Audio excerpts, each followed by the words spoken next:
Halo teman-teman, saya Aiko, orang Jepang dan guru bahasa Jepang. Hari ini kita membahas ciri khas bahasa Jepang. Episode ini sesuai dengan buku Minna no Nihongo 1, versi bahasa Indonesia, halaman 2 yang berjudul Ciri Khas Bahasa Jepang. Walaupun teman-teman tidak punya bukunya, tetap bisa mengikuti. Saya sedang menyiapkan lesson note dalam bahasa Indonesia. Linknya ada di deskripsi. Sudah buka buku atau lesson note ya? Kalau sudah, mari kita mulai. Bahasa Jepang ada 5 poin penting. Pertama, hinsi atau jenis kata. Kedua, gojun atau urutan kata. Ketiga, jutsugo atau predikat.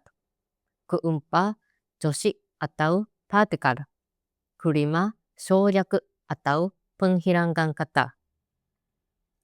Di episode sebelumnya, kita sudah belajar ciri khas yang keempat, yaitu joshi atau partikel. Hari ini kita akan belajar ciri khas terakhir yang kelima, yaitu 省略 atau penghilang kata. Dalam bahasa Jepang, kata-kata sering dihilangkan jika sudah jelas dari konteks. Yang paling sering dihilangkan adalah subjek.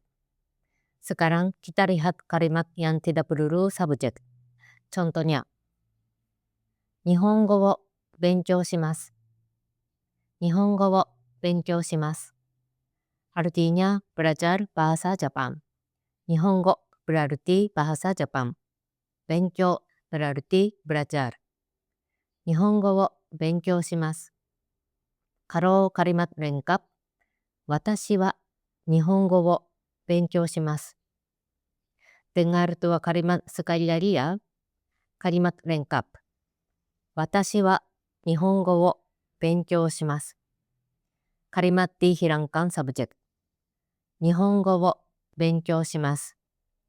Nah, watashi wa dihilangkan. Karena kita sudah bisa mengerti bahwa pembicaranya adalah saya. Jadi kita bisa hilangkan subjek. Contoh lain. Ashita ikimasu. Ashita ikimasu. Artinya pergi besok. Ashita artinya besok. Ikimasu artinya akan pergi. Ashita ikimasu. Kalau kalimat lengkap adalah watashi wa ashita ikimasu. Dibandingkan dua kalimat sekali lagi ya. Watashi wa ashita ikimasu dan ashita ikimasu. Sama seperti sebelumnya, kita sudah paham subjek adalah watashi. Jadi tidak perlu disebut. Sekarang kita lihat percakapan yang tidak perlu kata kerja. Doko e iku no? Doko e iku no? Artinya pergi kemana? Jawabannya gakko. Gakko artinya sekolah. Jawaban lengkapnya adalah gakko e ikimasu. Tapi kata kerja dihilangkan karena sudah jelas dari konteks. Sekarang dibandingkan dengan bahasa Indonesia. Sebenarnya dalam bahasa Indonesia juga sering ada penghilangan kata. Contohnya dalam percakapan. Dari mana? Kantor. Sebenarnya kalimat lengkapnya adalah saya dari kantor, ya. Di sini bagian saya dari dihilangkan.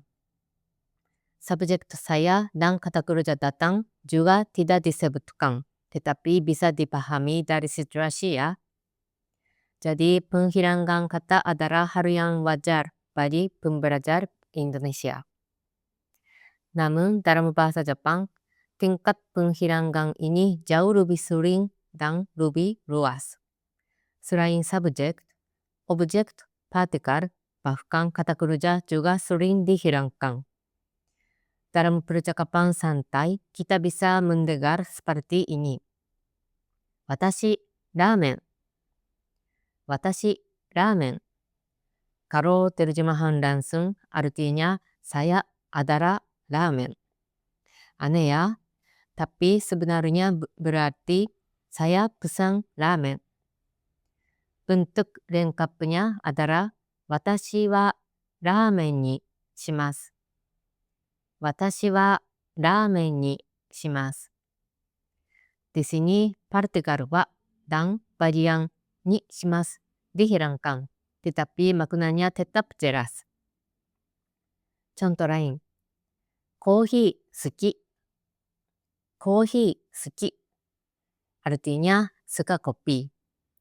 Bentuk lengkapnya adalah kopi ga suki desu. Kopi ga suki desu. Di sini partikel ga dan varian desu dihilangkan, tetapi maknanya tetap jelas. Kalau dalam bahasa Indonesia, percakapan suka kopi saja terdengar aneh ya, tetapi dalam bahasa Jepang masih bisa dipahami.